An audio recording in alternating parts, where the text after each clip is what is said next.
लेकिन प्यारे पाकिस्तानियों, सवाल यह है कि आखिर ये सब पाकिस्तान में क्यों हो रहा है?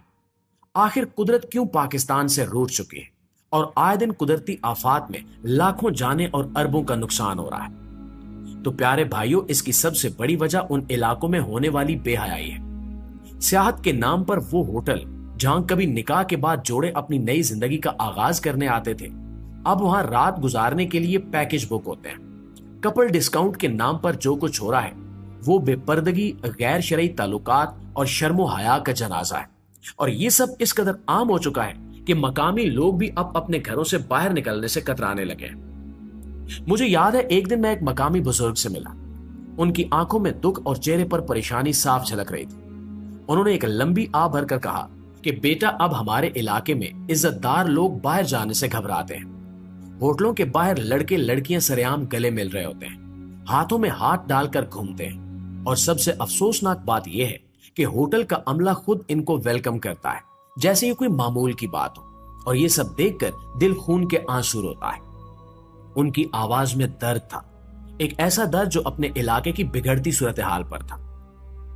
नाज़रीन, पहले कैंपिंग का मतलब था कुदरत के करीब रहना, सितारों के नीचे सोना और अल्लाह की बनाई हुई खूबसूरत दुनिया को देखकर उसकी अजमत का एहसास करना। लेकिन अब कैंपिंग सिर्फ कुदरत के करीब सोने का नाम नहीं रहा, बल्कि ये करीब होने का एक नया बहाना बन चुकी है।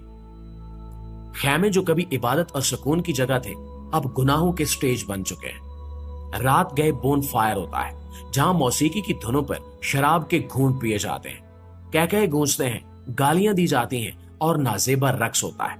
और आखिर में वो अमल होता है जिसे बयान करना भी जुबान को शर्मा देता है।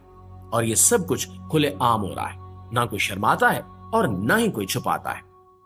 और इससे भी ज्यादा अफसोसनाक बात यह है, इन्हें जरा भी शर्म महसूस नहीं होती। ऐसी वीडियो सोशल मीडिया पर वायरल हो चुकी हैं जिनमें देखा जा सकता है कि होटल के कमरे रक्सगाह बने हुए हैं, ट्रैवल व्लॉग्स के नाम पर फहाशी दिखाई जा रही है और नौजवान लड़कियां खुद वीडियोस बनाकर कहती हैं कि ये हमारी फ्री लाइफ है, हमें किसी से कोई शर्म नहीं है।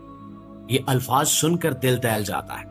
इन्हें ये एहसास ही नहीं है कि वो किस गहरी खाई की तरफ जा रहे हैं। तो फिर जब इंसान इस कदर बेबाक हो जाए तो रब का गजब भी फ्री होता है। वो किसी वार्निंग के बगैर आता है। न अमीर देखता है, न गरीब, न बच्चा, न बूढ़ा। वो सिर्फ गुनाह देखता है और फिर इंसाफ करता है।